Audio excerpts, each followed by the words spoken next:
Can you all hear me? I'm Kathy Russo, and I am going to be taking over Writers Speak Monday from Magdalene. And she would have been here tonight, but she's homesick on Shelter Island. And she had a whole speech with her parting words for tonight because she loves doing this series. But I thought I would just, since there's no one to introduce me, I would read what she wrote about me. And pretend like none of it is true. Tonight I am passing the baton for Manhattan Writers Speak on to Kathy Russo, me, so that I can help Bob Reeves and Christine Vachon and Pamela Koffler build up our new film program. I know Kathy will take more than good care of the series, expand it into something wonderful. As we like to say among ourselves, there is no one Kathy Russo doesn't know. Her credits include producing the radio show Here's the Thing with Alec Baldwin for WNYC, and Grey's Anatomy and Everything is Going Fine with Steven Soderbergh, and a forthcoming radio show with Meg Wolitzer. She's done an amazing job blowing open, I don't know about that, for Southampton Writers Speak series over the past year, and her talented and well-connected hands will also guide our Manhattan series from now on. Please welcome Kathy Russo.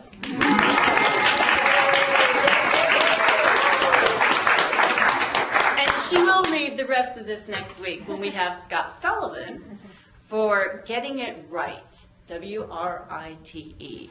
It is a grammar boot camp, so I encourage you all to come to that, and you will learn a lot of things you thought you knew about grammar, but were afraid to find out. Really big thanks to Patrick Dunn and Harmony Hazard, because as I'm learning, as I'm taking over the ropes, they do so much to make this event happen. I mean, everything from getting the cheese and crackers over at Vino to, videotaping us tonight. So thank you very much. And now we're going to introduce the ladies, the editors, the rock stars of TSR, Julie, Susan, and Luann. And we're going to have one student for each reader tonight introduce. And the first one's going to be Harmony. And then we're going to go to Rashaun Allen, and then Kerry Anderson. So thank you all for coming. I hope you come to the rest of the series. There's posters over there telling you what is coming up for the rest of the Mondays. And now let's welcome Harmony.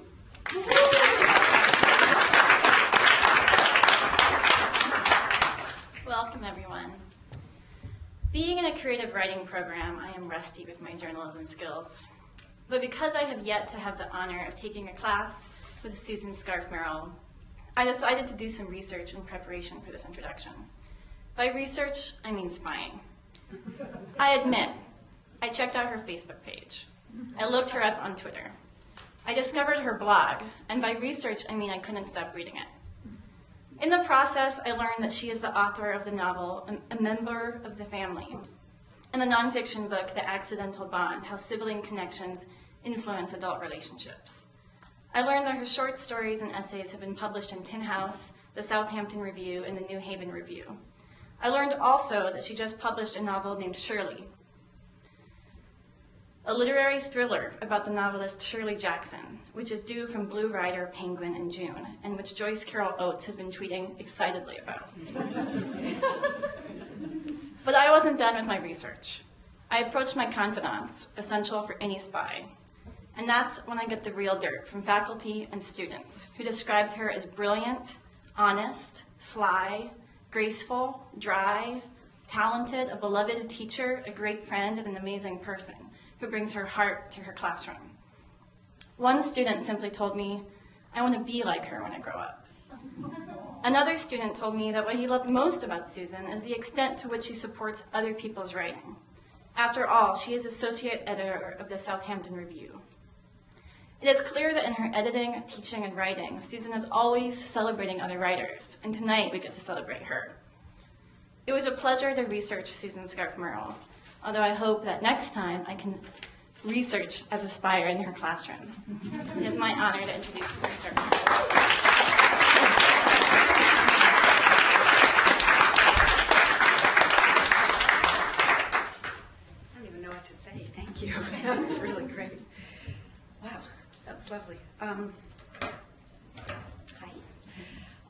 In one of my early graduate school courses, a famous and famously opinionated writer declared that there were only two things she didn't want to see from her students: stories about bored housewives and stories about talking dogs. So I'm going to read the last 3 sections from the story that I wrote for her class, which is called Dogtail, which appeared in TSR, Volume 4, Issue 1. I actually don't think I need my glasses. Sex with Ed had been the best part. Frankly, Ellen Satterfield thought it had been the only good part of their connection. Ed, not usually patient, liked the idea of himself as a long-lasting lover, and so he would work on her until she came and came and came. Even when he bored her or infuriated her, she could not help responding. He still showed up to see Mark now and again with that beseeching look she could not resist. Fatherly was not his style, and pretending she wasn't interested, not hers. And why should she hold back? Tara, the current girl, knew as well as Ellen had. It was who Ed was. He never pretended otherwise. But Tara had probably believed what Ellen had, that there was some woman out there, somewhere, to whom Ed would give his complete loyalty. Ellen was rich, the yoga teacher had been sexy and limber, Tara was young and blonde, but none of them had been enough for him. In truth, whoever Ed gave up his roving eye for would have to have some kind of magic vagina. She'd never said this to Tara, the only woman who might understand, but she was certain that if she did, Tara would giggle the way Ellen did when she pictured the extraordinary powers of the vagina capable of binding Ed to itself. Weirder even than this thought was the dream she'd had the previous night about Jarvis, the dog. Pouring Mark's sugar smacks into his special breakfast bowl, she tried to wipe her mind clean, because she had honestly dreamed about Audrey Bradford's huge dog and in, well, ways that made her a little uncomfortable. "Here, honey," she said, pouring milk into Mark's bowl. The doctor didn't like him eating sugary cereals, but the doctor wasn't his mother. It was unnatural for a 6-year-old boy to dislike sweets. If anything made Mark seem more regular, even if it was pouring hot water on anthills, she was going to let him do it. Smacks. He lifted his spoon and looked at her expectantly. I poured it. Smacks, he said, tilting his spoon away and back to lifted position. Here, honey, it's in the bowl already, see? Smacks. He waited. Look, she lifted one edge so that he could see the milk shimmer and slant up the side. See? Smacks. Her grip tightened on the bowl. For a moment, she could as easily have thrown it as have walked away. All the violence within her felt so close to the bone. Instead, she picked up the bowl, poured the cereal down the sink disposal, rinsed the bowl, wiped it out, and put it back in front of her son. He watched impassively, spoon in hand. Would you like to pour the cereal? She said evenly. He didn't blink. Well then, I will. And she did. Are you ready for milk? She asked. He picked up his spoon. Smacks, he said. As soon as the milk was poured, Mark began to shovel overloaded spoonfuls into his mouth, grunting instead of chewing, cereal spilling back off his tongue into the bowl, down his t-shirt. He did not slow or blink or alter the position of his neck. You're starving, she said. 10 bites later, he put his spoon down and pushed away from the messy table. His footsteps pounded back up to his room like he'd escaped to safety. For a long time after, the air swirled with all the pressure-packed and fully unspoken business of being Mark. Each interaction with her son, even the simplest, was like standing on the deck of a sailboat just far enough from shore that one had to think to balance. Her muscles were always tight, and in the oddest places, along the right side of her neck, just above her backbone, over her heart, clutches of panic, a surprise and yet inevitable each time they appeared. Sometimes she would take a huge gulp of air and realize she hadn't breathed for some moments, had been forced to grab oxygen. Good morning, barked Jarvis from the hallway. He loped in and sat himself in the chair at the head of the table, placing both paws on the polished wood. I'm going crazy, Ellen Satterfield said. Do you know what the definition of crazy is? Such an authoritative voice, clearly a pack leader. No, she said sarcastically, do tell me. Crazy is doing the same thing over and over again, believing that this time there will be a different outcome. Meaning what? He shrugged a bony shoulder. Meaning what? He spoke slowly, the way she might when talking to Mark, like waiting for that crap ex-husband to come back, believing he could be different. I hardly think that. Or that your son will ever. She tried to ignore the anger. It was the same burning around the heart she often felt with the boy. And if she blinked several times, well then it would all be fine. It would pass. You should know better, he said then, reading her mind. If you are so smart, she spat at him, well then why? Look at you. What are you? A dog? A pet? A follower? A footlicker? You must have had an awful mother. Haven't you ever read a fairy tale? She shrugged, lifted her coffee cup almost to her lips, put it on the counter. Her hand was trembling, too much to drink. Fairy tales, that's what they are, imaginary. Sure, he said. He slipped from the chair, padded over to the back door, and used both paws to turn the knob. Clearly, you are too agitated to have a reasonable conversation. Without scratching the glass, he lowered himself to all fours and exited, emitting a series of excited dog-like howls as he trotted down the cobbled path to the copse where Ellen had recently installed a meditation bench.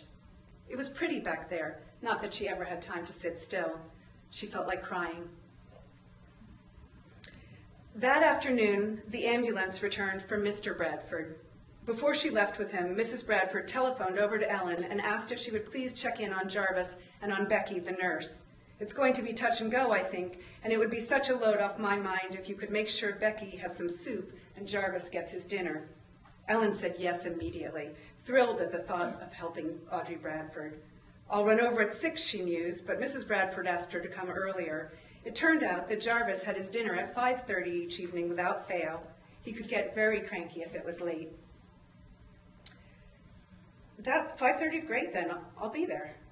The nurse with the fractured ankle was fast asleep in front of the television in the den when Ellen arrived, and she tiptoed down the hall and into the kitchen. The soup was in a pot in the refrigerator, ready to be warmed. A spoon and bowl sat on the counter, and Jarvis's meal was labeled too, ready to be spooned from the container into the shiny bowl with his name printed on it. She put the pot on the stove and turned the knob to start the gas. How fun to imagine herself here at this stove, having this life instead of her own just for a moment. She pictured herself petite, with long blonde hair tied in a formal bun, her blouse crisply ironed, her slacks always creased front and back without another wrinkle in the fabric anywhere. An apron for sure. Mrs. Bradford had to wear one. Ellen Satterfield was so deep in concentration that the dog's voice behind her was a double shock. Oh! And then, you scared me! Hard to ignore the high, eager tone. Was she actually flirting with the dog? What I said was, imagine it. I mean, if this was a fairy tale, if I could grant your wish, what would you want? He leaned against the door jamb, crossed his front legs across the barrel of his chest. He was a good 6 inches taller than she, spread top to toe this way. She giggled. A wish, he said patiently. Oh, I don't know. But through her mind was speeding a veritable slideshow of yearnings for better children, for a faithful man, for a swimming pool that cleaned itself, for bigger breasts. Did she want all those things? And which of them more than the others if she had to pick?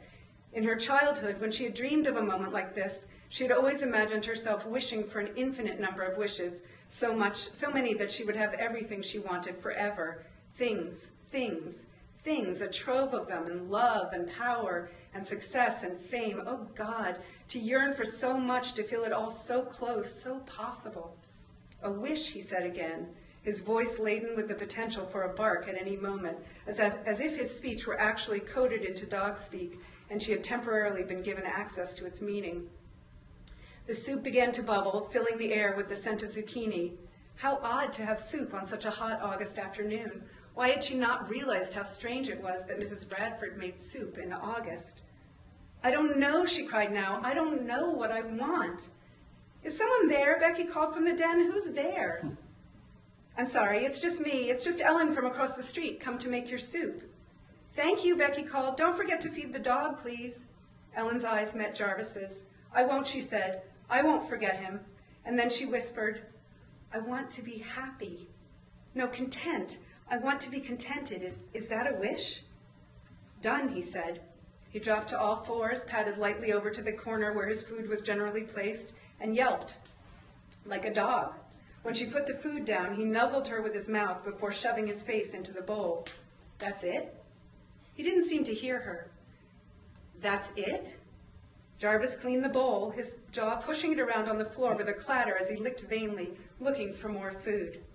That's it, she asked again, her voice louder, insistent even to her own ears. She did not feel any different. Jarvis padded to the back door, nosed the panel, and turned to gaze at her with pleading eyes. He nosed the door again, waited. She opened it, and he rambled out across the grass. She watched as he lifted a leg to pee. He grabbed a Frisbee between his teeth, brought it over to the edge of the deck, and began to gnaw at it. Ellen Satterfield watched Jarvis for some moments before she remembered that the nurse Becky still needed her food. She closed the door gently and went back to the stove, remembering to turn off the gas, pick up Jarvis's bowl, replace everything where she had found it. Mrs. Bradford would hate to find anything out of order. As she lifted Becky's tray, she thought about how lucky Mrs. Bradford was to be so kind, to live in such order, to be so gracious and attentive and sweet. And then she glanced back at Jarvis on the deck, chewing his toy, and understood, for the first time, that Jarvis chose to be a dog. "Ruff!" Ellen Satterfield said, suddenly, surprising herself. She picked up Nurse Becky's soup bowl in both hands, sniffed at it with delight, and took a deep breath. "Ruff!" she said, and giggled. She hoped that Mrs. Bradford's nurse would be pleased with her for bringing dinner in so nicely. Ellen Satterfield shook her head, enjoying the tickle of her own hair on her own neck. "Ruff!" she said again, absorbed in the lovely vibration the sound made against the wall of her chest. "In here, dear," Nurse Becky called, and Ellen Satterfield followed the call obediently. She had never felt happier. It was a dog's life, wasn't it? And no wonder.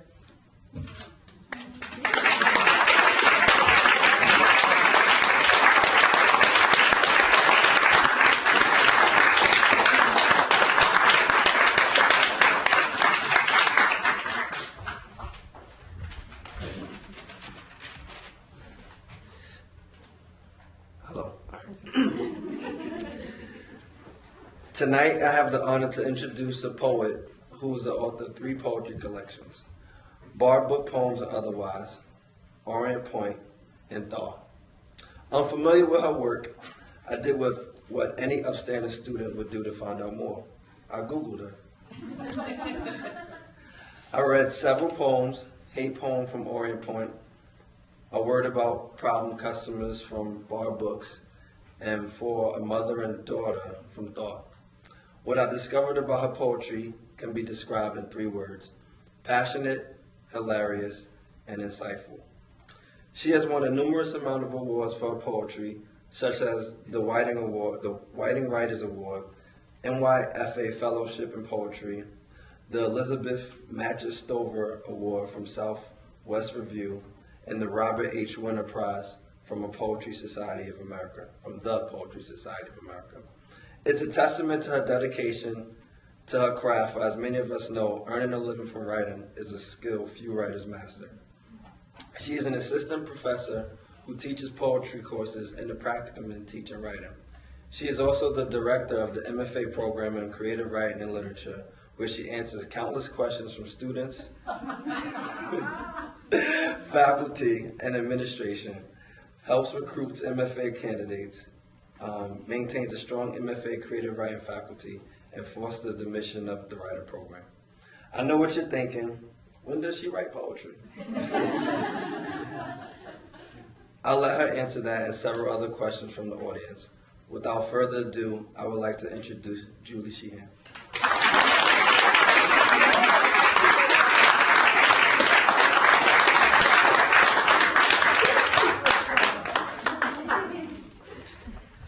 A lot of those questions were from Rashaun.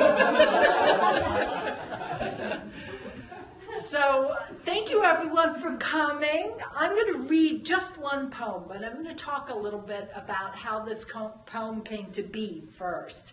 And the poem's not horribly long. It's a relatively short poem. But I came to this poem via Terence Hayes, who's an amazing poet. If you don't know his work, I recommend him highly. He had the idea, the genius idea, of taking the poem that I'm sure you all know by Gwendolyn Brooks, We Real Cool, We Left School. It's this tiny poem, just short little lines shimmering down the page.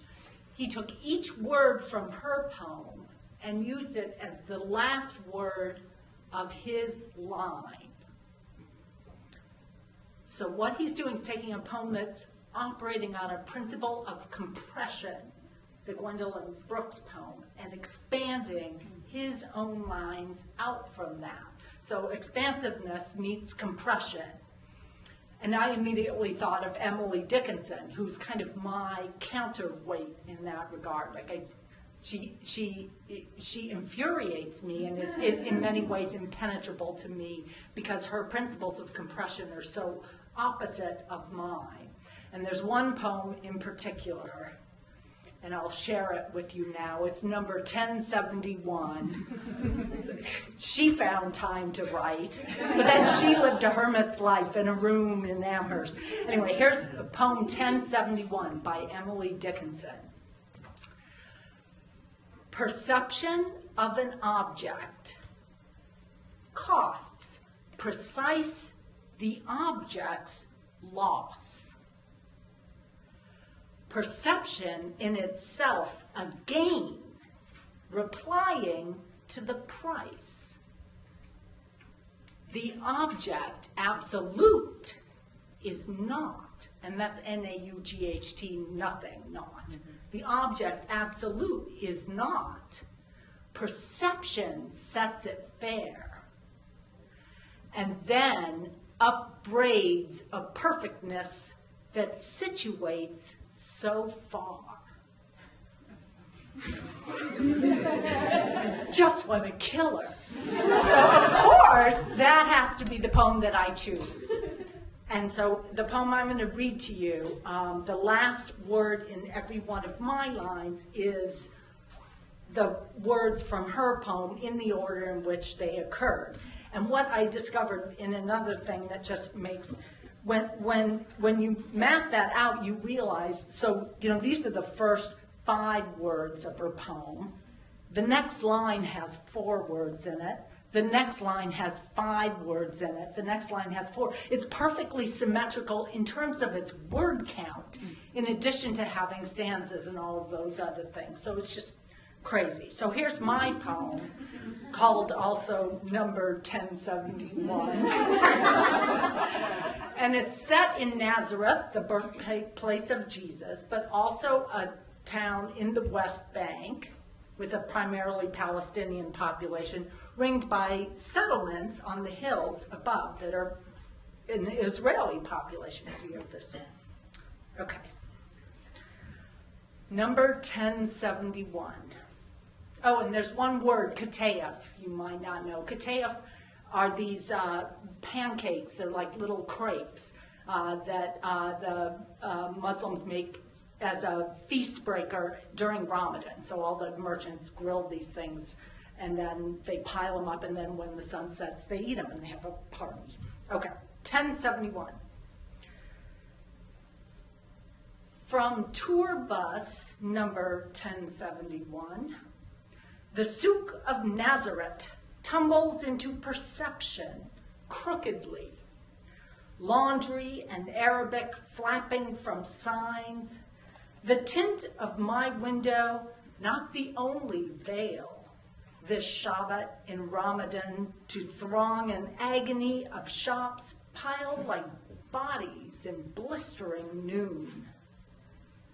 No one seems to object to trade or to the giant katayef griddles clogging the walkway. It costs naught but sundown to breakfast on sweet pancakes that crisp into precise dots on the grills. Fasting merchants fry them, counting like beads the tedious hours. Our guide's Jewish and shouts into his hot mic. The object's unfit to absorb his hapless announcements, just as he's at a loss to absorb the Annunciation's radical obedience. We hear his perception.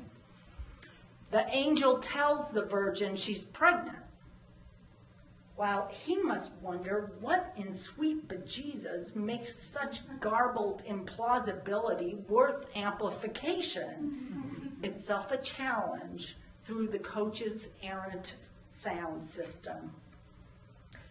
He segues into a rabbi and priest joke as the Catholic herd, wads of USDA prime fat, gain on the minor basilica up al-Bashara.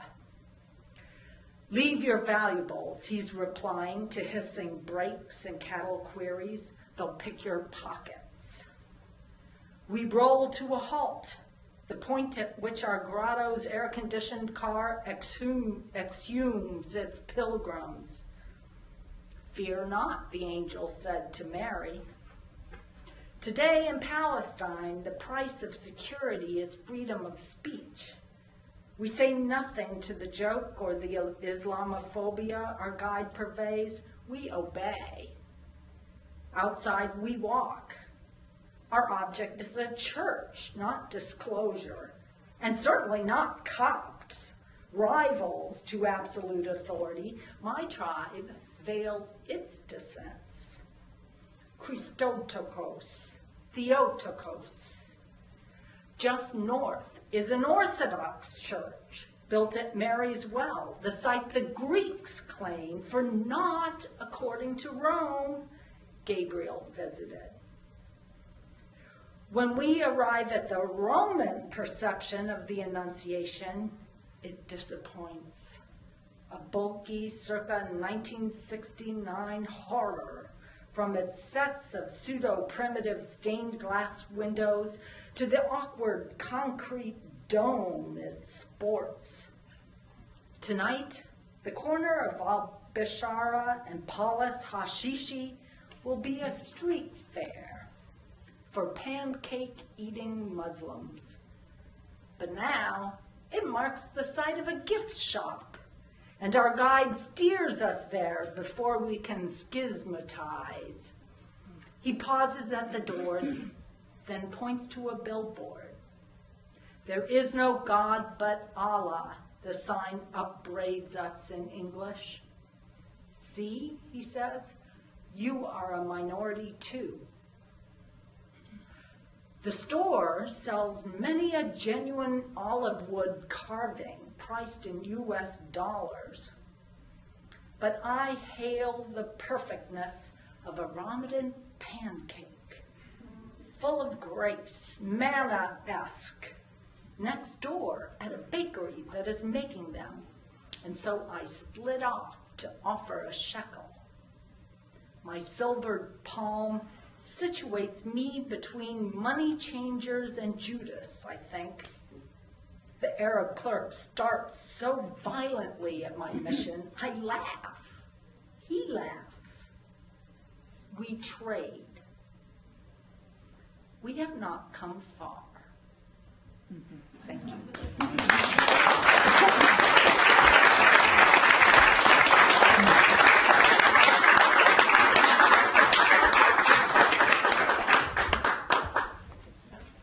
Hi. Tonight we also have the honor of introducing Luann Walker. And months before I met her, I had been told many times, Kerry, you're from Indiana, you have to meet Luann, she's from there too. And so I finally had the chance to take her memoir class last semester. The class quickly became less of a stiff academic situation and more like a special dinner party. It was an amazing experience, and it was all thanks to the gentle yet genius guidance of Luann. Luann is the Christopher Award-winning author of her memoir, A Loss for Words, the story of deafness in a family, as well as Hand, Heart, and Mind, the story of America's Deaf People. Also, she wrote Roy Lichtenstein, The Artist at Work, and Amy, The Story of a Deaf Child. She was formerly an editor for both Esquire and New York Magazine and has been published in the New York Times, Life, the Oprah Magazine, and many more. And somehow in the midst of all that, she found the time to become an editor-in-chief of the Southampton Review. So it is my absolute pleasure to introduce the fabulous Luann Walker.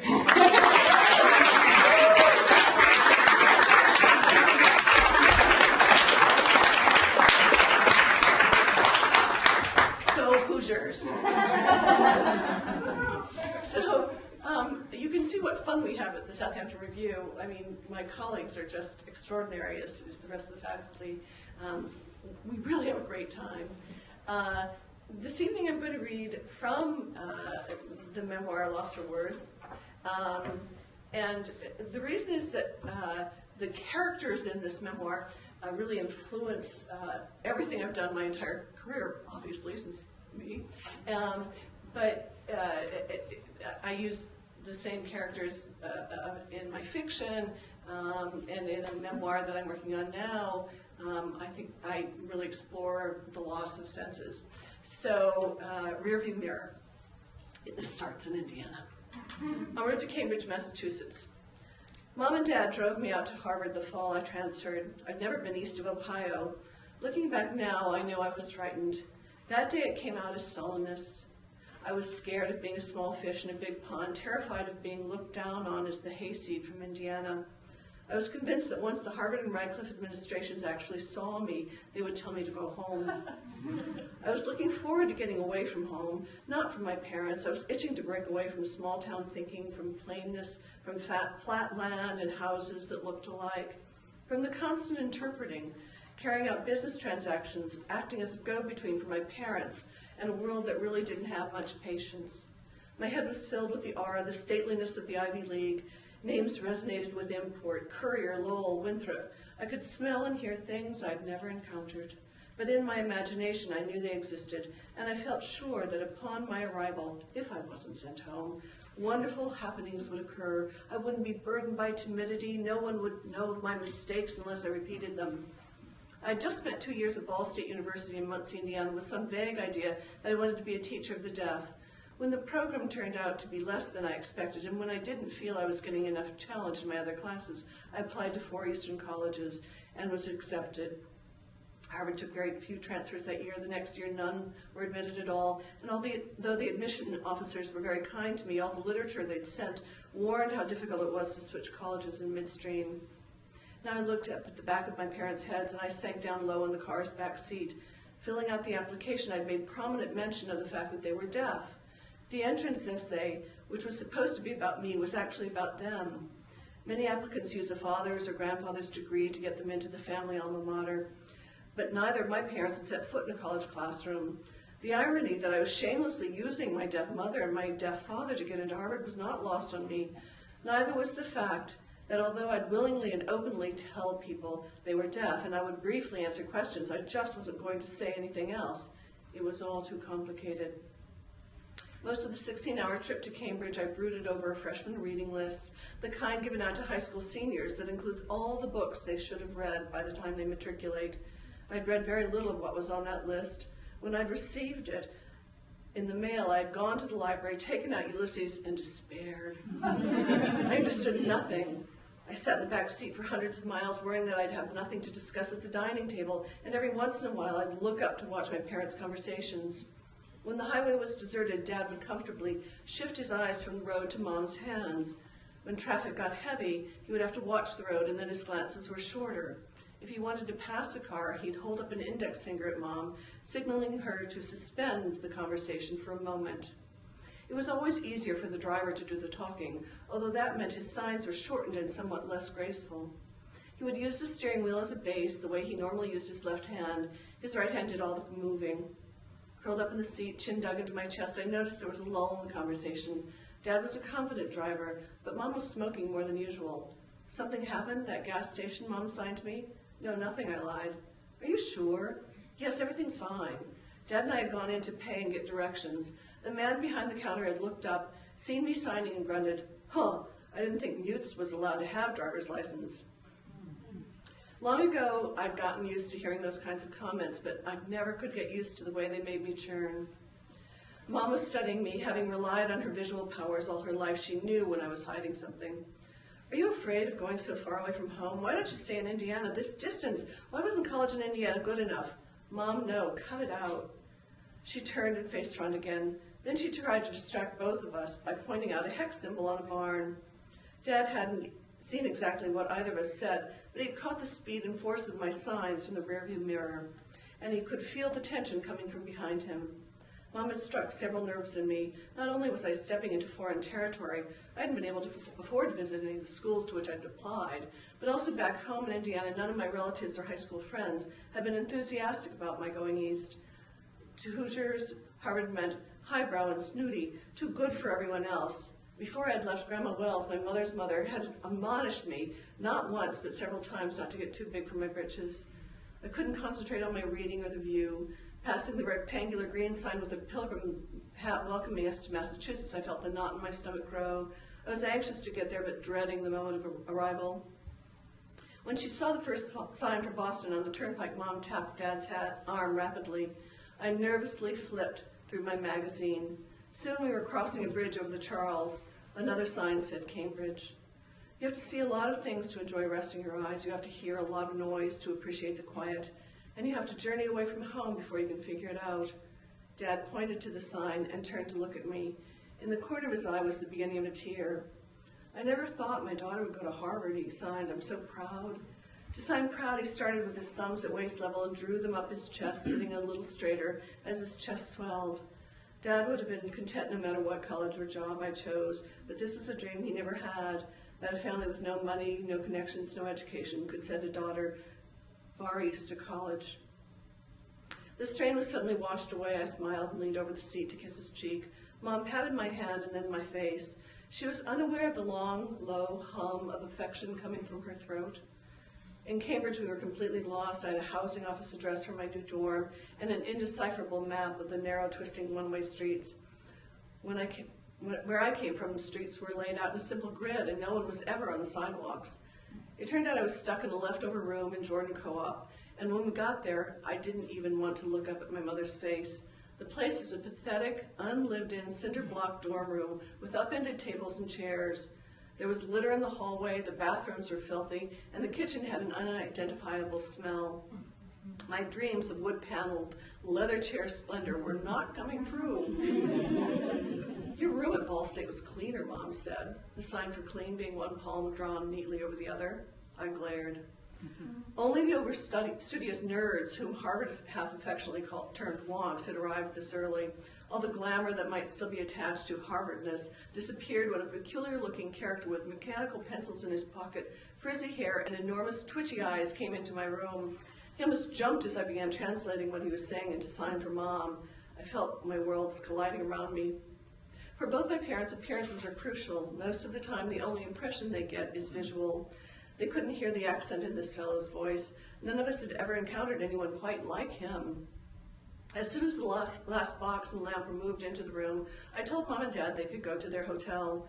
I told them I needed to plunge into Harvard life as soon as possible, but if I'd been honest with myself, I would have known that I was just as embarrassed having them meet the wonk as I was about having the wonk and the rest of Harvard meet my deaf parents. A couple of hours later, we had an early dinner together and said our goodbyes.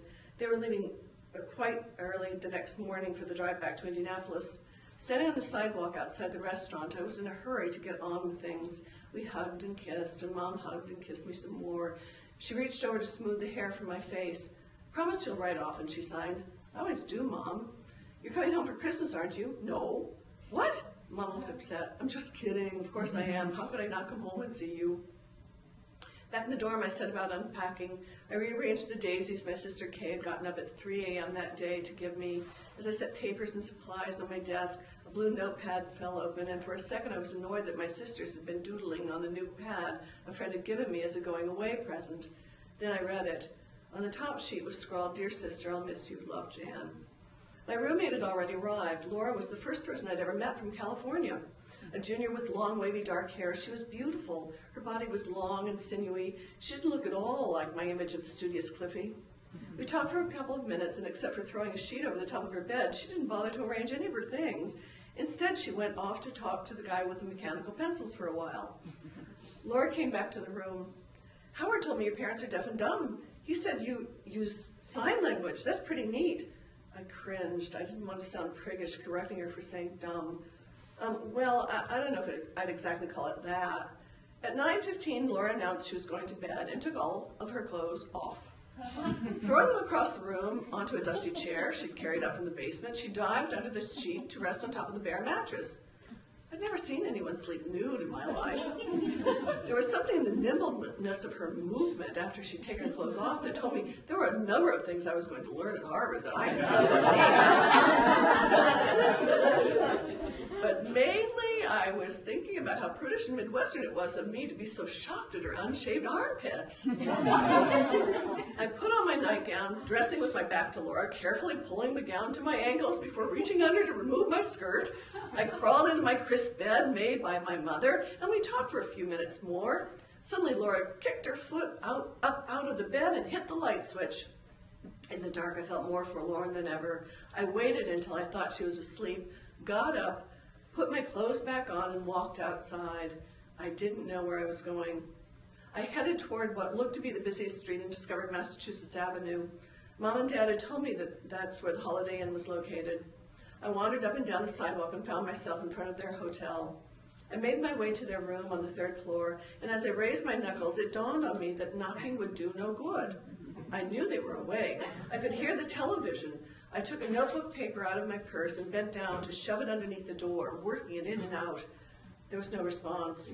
I tried crumpling up a small piece to throw into the room, but I couldn't get it between the jamb and the door. I pounded on the gray metal, thinking they might feel the vibration. I must have stood there for 20 minutes, hoping Dad might come out to get ice from down the hall, or perhaps go to the car to retrieve a bag, but he didn't. There was no way that I could get that night to get the attention of my deaf parents. I walked back to my dorm. Years later, I would find out why the television was on that night in Cambridge. My father wanted to hide the noise of my mother's sobs from strangers. My mother cried for hours, my father trying in vain to comfort her. For both of them, this drive to a faraway school had awakened memories of their own trips to school as children, memories they tried to keep hidden from themselves. Dad said the drive home was very long. Thank you.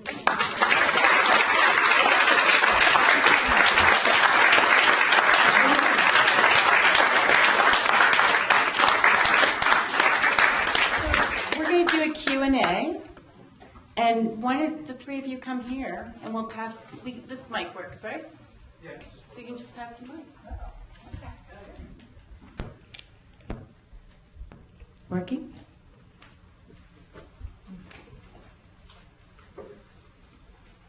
Oh, God. Who wants to ask the first question? So, Judy, when do you find time to write poetry? Do you carve out time each day, or do you wait for the muse to descend? Or Well, I'm starting to carve out time each day again. It kind of depends on the rhythm of, whether I have anything to say or not. So, for those early morning hours are very, very, very good for getting work done, and other people are not bothering you. You've already seen all the emails from the day before, so that's my salvation, is that time of the morning. Susan, how did your graduate teacher respond? As you can imagine. But she liked the story. The front of the story, it's funny, I was saying to Luann on the way in today, the front of the story, I think it's too bulky even now. There are probably 6 pages you didn't hear, and thinking about reading it to you guys tonight, I think there's still something that I could do with that story, and I would like it more, kind of keeping it tighter towards the end. And that is probably something that if I called her up right now, she would say the same thing. So. Luann, were your parents alive when you published that was a while ago. They're very much alive still. It was hard for them. I sent it to them and I said, if it's not okay with you, I won't publish it. And they read it. It was hard for them to read. They got to the end and I got a letter from my father that said, if it will do good for others, go ahead. But there are a couple of things we'd like you to change. And one was the phrase social intercourse. So the I word left the book, but oh well. And then how did they respond when it was published? I mean, did they get some public around them? Yeah, and boy, did they love going on the Sally Jesse Raphael show. They had, it was hard for them at first, they were scared. But they really enjoyed a great deal the fact that this book is about them. And every time we go anywhere, my father will say, I mean, he was in the hospital in December, and the nurse would come in and he would say, now you know my daughter wrote a book. And it's Dad. So they're very cute. Luann, beyond the memoir, how did growing up in Indiana how has it influenced your storytelling? Gee, that's a hard question. How has it? My writing's pretty simple. It's sort of like Indiana simplicity stuff. And yeah, I guess that's the essential way. Gosh, I have to think about that one some more. Thank you. Luann, what is the title of your next memoir and what will you focus on? I have a list of about 12 titles so far. I had completed a whole work and then talked to my agent and she said, no, I know where this has to go and it has to go in a different direction. So that's what I'm working on now. So, but it's all good. I'm still in the early stages of this whole Megillah, so. And I'll kind of Jill, it's great to see you. I have a couple of questions. How did you decide to do this specific project based on the other two poems and then your version of it, taking the word and making it less? Oh, I just love the idea of controlling the ends of lines like that. And it actually, most poems have words like the and of and those kinds of words. And to end a line on a word like that is nutty. So when you're actually doing it, it's suddenly, for me, I always try to end a line on something juicy. It's a power position. And I want a word equal to the power of the position. And to have to end on an article, for example. It's very odd. I mean, so it's a little bit like... We're going to argue now because we do, that's what our friendship is based on. It's an amazing poem, actually. I was totally gripped by it, but it's a little bit of a trick. It's like, oh, here's a little trick I can do as a poet. But how is it, so to a non-poet like me, how is this more than just like a trick of a way to construct a poem? Or maybe that's enough? Well, the trick is that the trick is in the source material, but that's true of any source material, right? So if it's, a memory from your childhood in Indiana, that you could label that a trick. But if it gets you a beautiful piece of writing, that is the trick, So I hope the poem, I sent the poem, it was published in a magazine, and I didn't send it with any of the explanation I gave you guys. I have no idea if the editor even noticed that if you read the right-hand margin, you get this Emily Dickinson poem. I mean, I don't know that he knows that. So I hope the poem stands on its own without that, and it was not published with any explanation. Why did you choose not to provide the explanation when you submitted it? Well, because I wanted to test I guess I wanted to test your premise that this could just be a trick. Well, I would have written the material about the mishmash of cultures and the ways, in the unexpected ways in which these religious forces sometimes cooperate. That was the biggest surprise about this situation.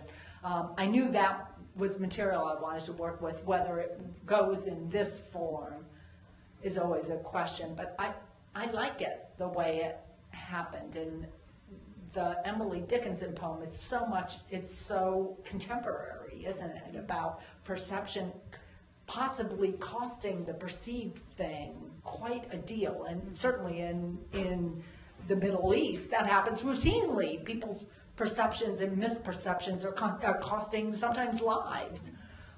So to me, the connection between the source and the poem I wanted to write was very strong. But the poem needs to stand without anyone knowing the trick, and I guess that's why I sent it out that way. The poem is autobiographical. It's from your life. Yes. Well, I did take a tour bus to Nazareth, and it was amazing. The guide was like telling a stream of rabbi and priest jokes, and everyone in the bus is going to this Christian shrine, and it was just like, oh my God, oh no, oh, you probably should. But, you know, he was on a roll, and he obviously had done it many times, and no other bus had ever, you know, uprisen and said, you offend us with your priest jokes. I guess because there was always a rabbi as well, right? So that part is, but yeah, so the circumstance of that. Were you touring all the region, or just it was like a one-off to that? I'm just curious if that was part of like a long... Yeah, we went, it was, my mother was instrumental in planning our itinerary. And so there were actually some Christian shrines that I missed. I was napping. But yeah, it was quite a long journey to spirituality. Yeah. Susie, as a fiction writer, we've been talking a lot about our process in class and when you write. I'm just curious, for you now, you know, when do you find that space and sort of what your process is? If you have the time. It's funny, I don't think I have a process. I have process phases, and so something works really well for me for a while, a particular chair, or a kind of pencil, or a kind of research, or certain hours of the day, and then something happens, and like that ship sails, and then I have to find something new. And the weirdest places for me are the places where I'm not between ideas, because I'm always sort of wanting to write something, even if it's not necessarily something I stay with, but when I'm between processes, does that make sense? It's just funny. That's I'm serially really good at working things out one way or another. Mm-hmm. So. Can you talk about the editing process for TSR? The three of you seem to get along really, really well, but there must be like, what happens when someone submits something that one of you loves and two of you hate? Like, how do you handle that? Or do you not want to talk about that? Well, just talk about how the three of you work together to, you know, bring this. It's funny. I mean, I don't know what these guys would say. We never don't get along, but there's always this one weird moment right before we close where, like, not Julie as much, but Luann and I will have this like tense exchange about like, is that your water bottle? No, that's I don't know. But that's the really bad thing. Do you all three read all submissions, or do you read the poetry ones and you know? I do not read the fiction and memoir submissions. Oh, you don't? I do not read the fiction and memoir. I read all the poems. And do they read the poems as well? Luann reads all the poems Yeah. too, and I'm pretty sure you do too. Yeah. So they read my genre, Yeah. but I am excused from their genre. I'm not sure if that's a good thing or a bad thing. Is the tense exchange during the 48-hour party? It's usually right before. You want to say that? So we always, so the practicum, there are a number of practicum students or practicum experienced students in this room. So the publishing practicum, we always have right before we close this kind of maybe 6 to 8 hour proofreading party where we attempt to seduce the students with food and make them stay and proofread everything in the book 1,000 times over. And after that's done, then there's this, we have a really weird little ritual. So then I stay up all night reading the whole thing over, and I usually pass out around 3 and wake up around 4, and then I give it to Luann, and I was like, it's just, there are just so many problems. And then she's like, no, there aren't. But the tense exchange is usually in the 2 days preceding that proofreading party. And we're going to be at AWP during that time. I'm Oh, really no. worried. That's right. Yeah. So Susie, you've now written about dogs and bored housewives. Is there another piece of forbidden fruit that's going to motivate? I don't know what it is. I don't know what it is. But actually, I mean, if anybody ever says to you, the one thing I don't want you to write about is, please go ahead and write it, because that's really what the person is saying, is like, make it work for me. I have a question. Are we ready to feast at Vino's? Yeah.